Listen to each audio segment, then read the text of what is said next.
5 seconds. Start.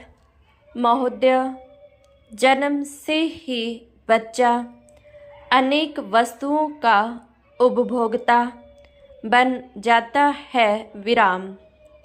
दूध, दवाएं, साबुन, सुरमा, पाउडर, कपड़ा, बिस्तर, खिलौने इत्यादि कितनी ही चीज़ों की बच्चों को आवश्यकता पड़ती है। विराम।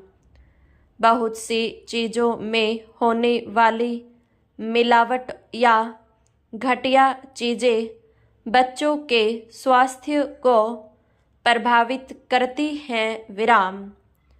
माँ के दूध के स्थान पर डिब्बे का दूध, मिलावटी दवाएं, नुकसानदेह साबुन, पाउडर, काजल इत्यादि बच्चों में नाना बीमारियों को उत्पन्न करते हैं। विराम।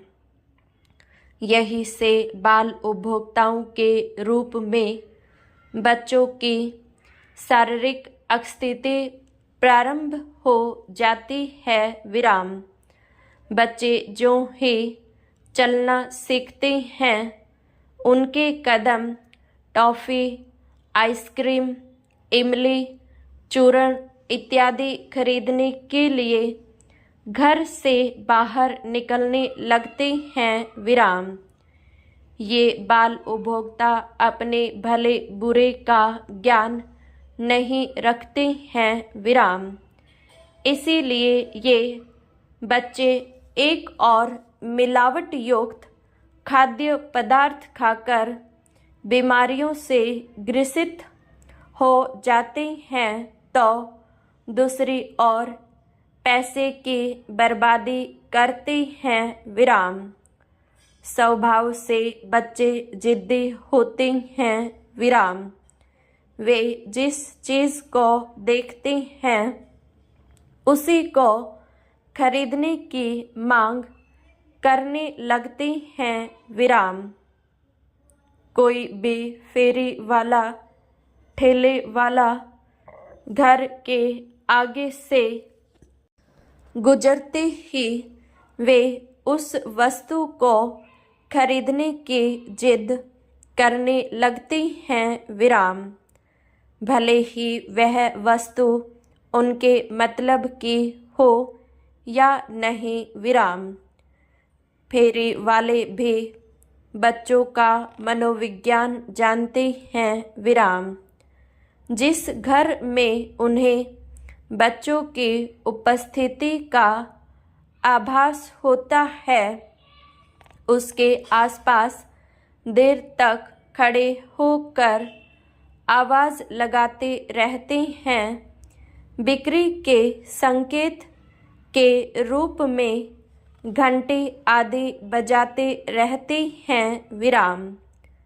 इन आवाज़ों को सुनकर बच्चे सहज ही घर के बाहर आकर वस्तु खरीदने की जिद स्वजनों से करने लगते हैं। विराम।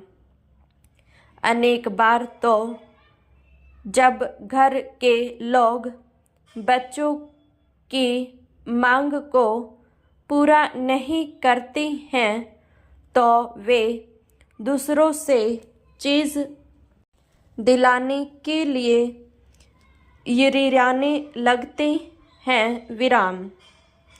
उन्हीं से उनमें मांगने की आदत विकसित होती है और वे बेशर्म बन जाते हैं। विराम। पैरा। मेलों, ठेलों या हॉट बाज़ारों में बच्चे प्राय हर वस्तु खरीदने की इच्छा जाहिर करते हैं। विराम। कभी कभी तो वे फैल भी जाते हैं। विराम। ऐसे में मजबूर होकर अभिभावकों को शर्म के कारण वस्तु दिलानी पड़ती है। विराम। दुकानदार बच्चों की जिद का फायदा उठाकर मुँह मांगे दाम वसूल करते हैं विराम। मेलों में बच्चे प्राय एक खिलौना लेने के बाद दूसरे खिलौने की और दूसरे के बाद तीसरे खिलौने की मांग करने लगते हैं विराम। बच्चों की ऐसी हरकत पर माँ बाप को गुस्सा भी बहुत आता है, पर वे विवश होते हैं विराम। बाजार में हंसी भी नहीं करा सकते विराम, इसलिए जानकर भी ठगे जाते हैं विराम। छोटे बच्चों को जैसे ही कागज और नोट में भेद करना आ जाता है, वे नोट देखते ही चीज़ खरीदने चल देते हैं विराम। आइसक्रीम, बुढ़िया के बाल या चूरन इमली वाले की आवाज़ सुनते ही पैसे या नोट लेकर दरवाजे के बाहर आ जाते हैं विराम। उन्हें न तो यह ज्ञान होता है कि यह 5-10 पैसे का सिक्का है और न ही वे जानते हैं कि नोट कितने का है विराम। उन्हें तो हाथ का पैसा या नोट देकर चीज़ चाहिए विराम।